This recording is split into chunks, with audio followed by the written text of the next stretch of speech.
What does the waterfall model say about how you should move between these 6 stages? As the name suggests, the model recommends that you move at most one stage at a time.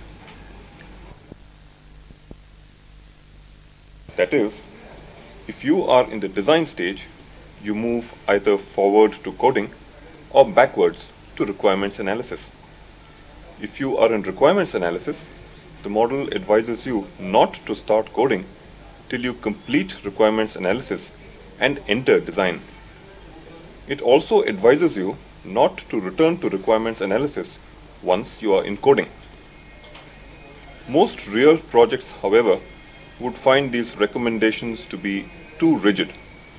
In particular, most projects would need to revisit their requirements frequently, even during coding and testing.